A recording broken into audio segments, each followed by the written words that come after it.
오늘의 주제는 무엇인가요? 이번 아덱스 때 참 새로운 아이템들이 참 많이 나왔습니다. 제 이목에 확 띄었던 것 중에 하나가 카이가 국산 해상 초계기를 들고 나왔습니다. 그리고 대형 제국에서 제가 한번 단독으로 했었죠. 근데 이번에 정말 모형이 나왔어요. 그래서 이거 관련된 스토리를 좀 말씀을 드리려고 합니다.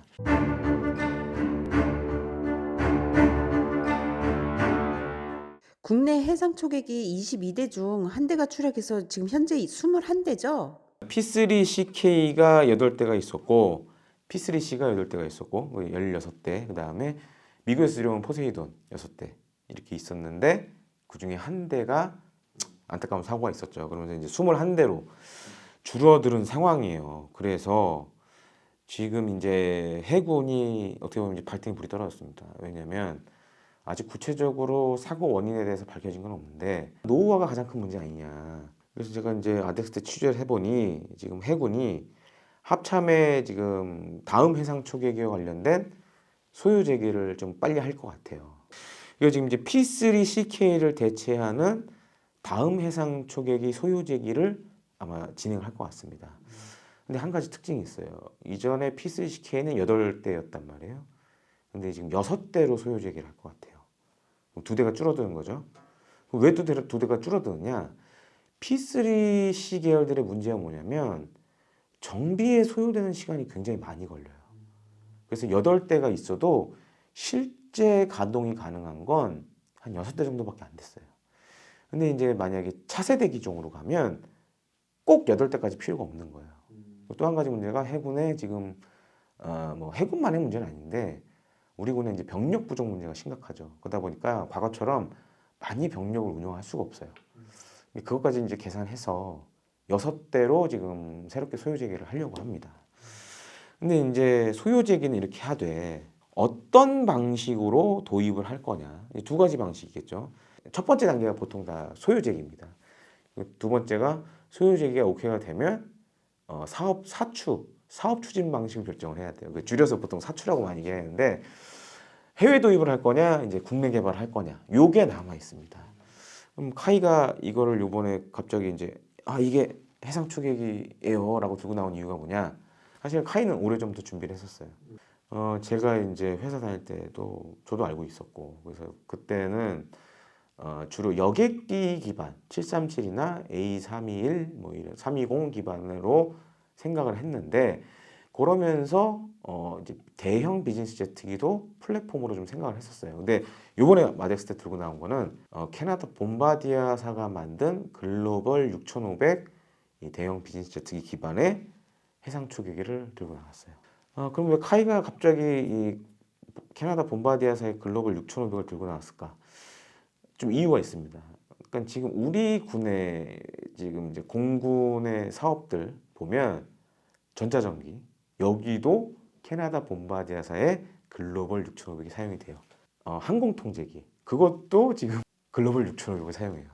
그렇게 따졌을 때 계산해 보면 플랫폼을 글로벌 6500으로 했을 때 운용하는 대수가 많으니까 운용 유지 비용이 자연스럽게 줄어들겠죠. 이것까지 감안한 거예요. 글로벌 6500 플랫폼을 기반으로 한 한국형 해상 초계기를 이번에 이제 모형을 선보인 거죠. 그래서 그동안 우리가 기술력이 부족했던 건 아니잖아요. 기술력 문제도 있었죠. 근데 기술력을 극복할 수 있었던 가장 큰 이유가 있어요. 뭘까? KF-21. KF-21을 우리가 했잖아요. 그러면서 항공기를 독자 개발할 수 있는 능력, 그다음에 체계 통합 기술, 그리고 이제 해상 초계 같은 경우에는 뭐 전자전기 항공 통제기와 다른 게 뭐냐면 무장 운영도 해야 돼요. KF-11을 하면서 그거 다 해봤죠.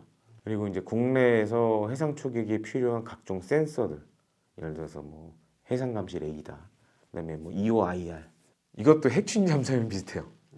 플랫폼만 있으면 돼. 그러니까 지금 할 환경은 다 돼 있다. 결정만 해주면 된다. 그런 상황이죠. 일본은 해상 초계기가 80에서 100대 정도로 알고 있어요. 맞나요? 과거에 일본이 100대까지 있어서 P3C가. 왜냐면 일본은 P3C를 면허 생산했거든요. 일본은 그럼 왜 이렇게 많은 해상초계 갖고 있냐? 이 많은 분들이 좀 잘 모르는 게 일본은 해양 면적이 우리랑 비교가 안 돼요. 어마어마하게 넓어요. 또 한 가지로는 2차 세계대전 때 당시 일본 제국이 미해군의 잠수함이 거의 박살이 났어요. 그러니까 그런 과거의 교훈, 그리고 일본은 바다를 전략적으로 중요시 여기기 때문에 그런 막대한 투자를 한 거죠. 근데 우리도 한 20여 대 되잖아요. 적은 수 아니에요. 유럽 가보면 우리보다 적은 나라들 되게 많아요.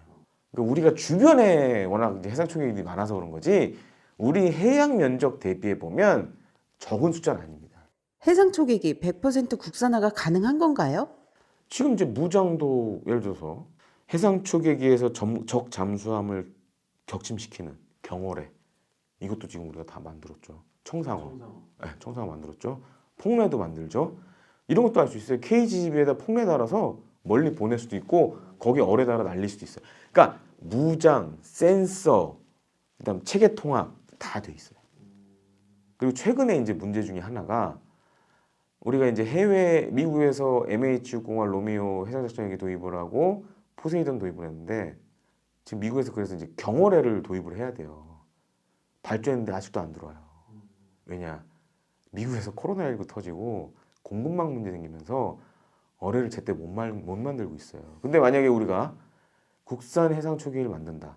그럼 국내에 다 그 기반이 있기 때문에 다 할 수 있죠. 그리고 지금 이제 해상 초계기들의 이제 미래전의 중요한 역할 중에 하나가 유무인 복합이에요.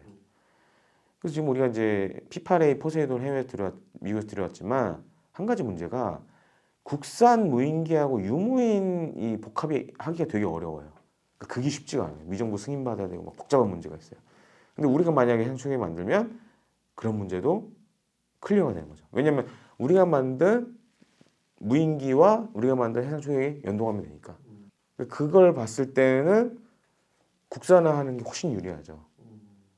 근데 이제 해군의 입장에 봤을 때는 급하면 해외 도입이 방법이 될 수가 있고. 그래서 이제 조금 디테일하게 설명드리자면 글로벌 6500 베이스고 기체 아래 보면 이렇게 내부 무장창이 있습니다. 그래서 거기 제가 이제 관계자 설명을 들어보니까 경월에 4발이 탑재가 되더라고요.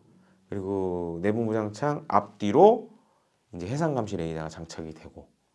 그래서 이제 저는 이제 모형 보면서 한 가지 좀 의문스러웠던 게 보통 해상 초계기들은 보면 이렇게 관측창이 있어요. 이렇게 볼록 튀어나온 창이 있습니다. 그래서 왜 그러냐면 이제 해상 감시할 때 그 이제 우리 DSLR 카메라 가지고 의심 선박을 촬영을 해요. 그래서 그런 것 때문에 좀 관측창 달아야 되지 않습니까? 했더니 지금 이제 전자광학 장비 이런 것 때문에 워낙 발전됐기 때문에 굳이 그렇게까지 할 필요 없다. 글로벌 6500에 몇 가지 가는 장점이 있어요. 사실은 우리만 처음 이걸 베이스로 하려고 했던 게 아니었어요. 스웨덴 사브사도 글로벌 6500 베이스 해상 초계기를 제안을 한 적이 있었고. 근데 그거보다 지금 카이가 제안한 게 훨씬 더 좋아요. 왜냐하면 당시 사브의 소드 PC가 어떤 문제점이 있었냐면 내부 무장창이 없었어요. 그래서 무장을 밖에 달아야 되는 문제가 있었어요. 그리고 이제 글로벌 6500의 강점 중에 하나가 뭐냐면 엔진이 잘 보시면 뒤에 2개가 달려 있고 안에 또 발전기도 있어요. 그 전력을 만들어낸 용량이 풍부해요. 그리고 이 조종 계통이 전자식 계통이 아니에요. 유압으로 되어 있어요. 근데 이렇게 막 전자장비 달다 보면 전자기 간섭이 생깁니다. bombardier사가 이 글로벌 6000을 만들 때 유압식으로 한 이유가 그거예요. 이렇게 군용으로 다양하게 쓰려고 만들었다라고 하더라고요. 그래서 그런 측면에서 봤을 때는 지금 해상 초계기로 쓰기에 딱 맞다. 그리고 기체 운용 유지 비용도 지금 오히려 P3나 P3C나 CK보다 훨씬 싸다 이게. 그런 측면은 상대적으로 이제 유리하고 또 한 가지로는 활주 이착륙 거리가 상당히 좀 얘는 짧아요. 그러니까 737, 그러니까 포세이돈이 살짝 문제가 있던 게 뭐냐면 이제 좀 짧은 활주로에는 못 내린다는 문제가 있었어요. 근데 얘는 이제 그게 가능하니까 그런 거 봤을 때는 오히려 글로벌 6500 베이스의 국산 해상 초계기가 한반도에 작전하는 데 훨씬 더 유리하다. 그런 부분도 좀 강점을 갖고 있습니다. 해상 초계기 사업 국산이냐 외산이냐